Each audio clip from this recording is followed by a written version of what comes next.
The Coin of Truth, a tale of morality and judgment. Once upon a time, in a quiet village nestled between rolling hills, there lived a man named Elias. He was known as the town's most honest and trustworthy person, a man of impeccable morals. His word was as solid as stone, and people often came to him for advice on difficult decisions.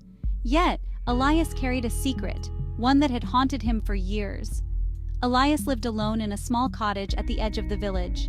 He was a carpenter by trade, crafting beautiful furniture for his neighbors.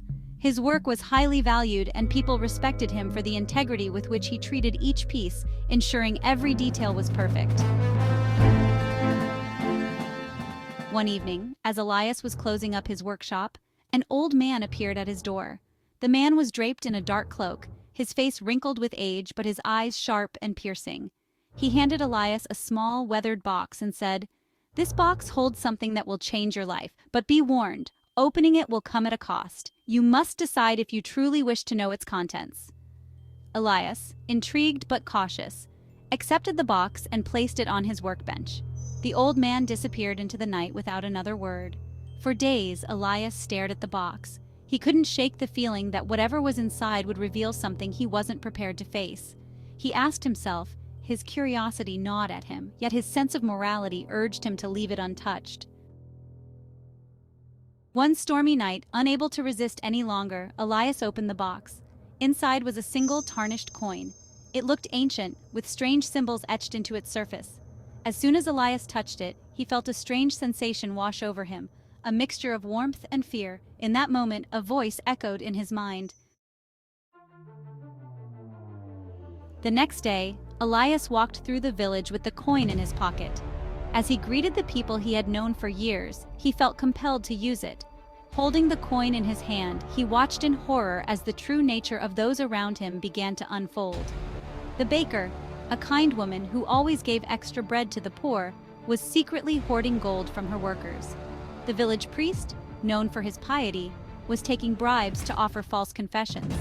Even his closest friend, William, who had always stood by him, was revealed to be a liar, spreading false rumors about Elias behind his back. Elias was shaken. The world he had known, built on trust and respect, suddenly seemed hollow. Everywhere he turned, he saw deceit, greed, and hypocrisy. He felt the weight of the coin growing heavier in his pocket, as if it carried the burden of the village's sins. That night, Elias sat in his workshop, staring at the coin. He had believed that living a life of strong morals made him better than the corruption around him. But now, he wondered, was it fair to judge others when he, too, had just opened a box that wasn't his? Days passed, and Elias found himself avoiding the villagers. The knowledge the coin had given him poisoned his interactions.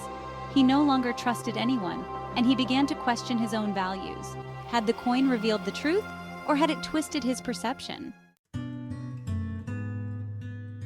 One evening, the old man returned. He found Elias in his workshop, slumped over his workbench, the coin sitting before him. "I see you've used the coin," the old man said, his voice gentle but firm. Elias nodded. "I thought knowing the truth would help me, but it has only brought me misery." The old man smiled sadly. "That is the nature of truth. It is not always easy to bear. But the question is, Elias, what will you do with it?" Elias was silent for a long time. Then slowly he picked up the coin and handed it back to the old man. "I don't want it anymore. I've realized something. Everyone has flaws and no one is perfect. But it's not my place to judge them. The real test of morality isn't in seeing the darkness in others, but in choosing to see the good, despite the flaws." The old man nodded. "You've learned the most important lesson of all. True morality isn't about judging others by their worst deeds. It's about finding the strength to be compassionate, even when you know their secrets." With that, the old man vanished, and Elias was left alone.